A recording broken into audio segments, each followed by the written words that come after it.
Hello students, welcome back to our channel Eduotic. So এই ভিডিওটিত আমি discuss কৰিম গুৱাহাটী বিশ্ববিদ্যালয়ৰ যি 5 years integrated masters program তো 5 year masters programৰ কেতিয়া ক্লাস আৰম্ভ হ'ব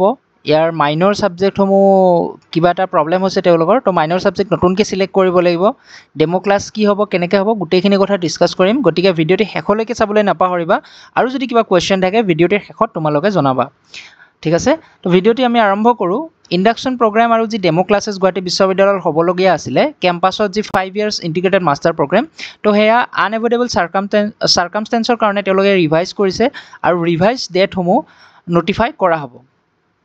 এতিয়া এটা প্ৰবলেম হৈছে যে মাইনৰ সাবজেক্ট যি লৈছিল ষ্টুডেন্ট সকলে এডমিশনৰ সময়ত হেয়া ভ্যালিড নহব এতিয়া তেওঁলোকে মেজৰ আৰু মাইনৰৰ বাবে ছটা বাস্কেট তেওঁলোকে বনাইছে বিভিন্ন সাবজেক্ট সমূহ লৈ আৰু তাৰ জৰিয়তে কিদৰে মাইনৰ সাবজেক্ট লব লাগিব তাৰ এটা তেওঁলোকে নোটিফিকেশন দিছে তো এই ছটা বাস্কেটৰ ভিতৰত যদি ছাত্ৰ ছাত্ৰীসকলৰ ধৰা হল যে ইংলিশত মেজৰ লব মেজৰ লৈছে ইংৰাজীত মেজৰ লোৱা বা ইংলিশত মেজৰ লোৱা ছাত্ৰ ছাত্ৰী গৰাকীয়ে বাস্কেট এ যদি পৰিল তেতিয়া মেজৰ সাবজেক্টটো যদি বাস্কেট এ পৰিল তেতিয়া হলে মাইনৰ সাবজেক্ট বাস্কেট এৰ পৰা লব নোৱাৰিব বাকি থকা পাঁচটা যি পাঁচটা তেওঁলোকৰ বি সি ডি ই এফ বাস্কেট আছে তাৰ পৰা তেওঁলোকে মাইনৰ সাবজেক্ট সমূহ গ্ৰহণ কৰিব লাগিব আকৌ মাইনৰ সাবজেক্ট সমূহ কি ক'ব নোৱাৰে দুটা এন্থ্ৰোপলজি বা কম্পাৰেটিভ ইণ্ডিয়ান ল্যাঙ্গুৱেজ এনেকুৱা হ'ব নোৱাৰে বাকি পাঁচটা মেজৰ সাবজেক্টটো পৰা বাস্কেটটোৰ বাহিৰে বাকি পাঁচটা বাস্কেটৰ যিকোনো দুটাৰ পৰা তেওঁলোকে কি কৰিব লাগিব মাইনৰ সাবজেক্টটো তেওঁলোকে গ্ৰহণ কৰিব লাগিব আনহাতে যিবোৰ ছাত্ৰ ছাত্ৰীসকলে animation and graphic design AGD লৈছিলে তেনেকুৱা ষ্টুডেন্টে কি আদাৰ সাবজেক্ট মাইনৰ হিচাপে student do not take other subject as minor they must take AGD1 AGD2 and AGD3 as their minor ঠিক আছে student with software development as major must take software development 1 software development 2 and one minor subject তো এই দুটা যি animation and graphic design লগতে software development যি major subject তাৰ লগতে নোটিফিকেশন দিয়া হৈছে এইকেইটা বাকি সাবজেক্টৰ বাবে এপ্লিকেবল নহব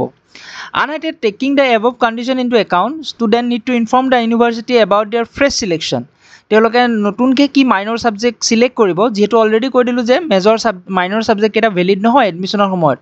গতিকে তেওঁলোকে এই গুগল ফৰ্মটোৰ জৰিয়তে 7 আগষ্টৰ তাৰিখৰ ভিতৰত মাইনৰ সাবজেক্টসমূহৰ কম্বিনেশনটো জমা দিব লাগিব এইনো গুগল ফৰ্মখনত আছে কি তো ইয়াতে নিজৰ ইমেইল দিব লাগিব নাম দিব লাগিব ফৰ্ম নাম্বাৰ অফ সামাৰ্ট এপ্লিকেশনটো দিব লাগিব মেজৰ সাবজেক্ট কোনটো লৈছিল এডমিশনৰ সময়ত হেতু দিব লাগিব লগতে ক্যাটাগৰী ইয়াতে তেওঁলোকে দিব লাগিব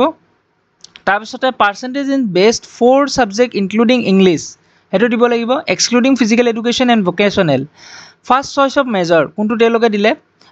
must be outside the basket containing the major subject hetu dile next teoloke dibo lagibo second choice of minor etu dibo lagibo must be outside the basket containing the major and first choice thik ase etu already kotha ami discuss korilu third choice of major e gote keta choice keta dibo lagibo then fifth choice lege teoloke dise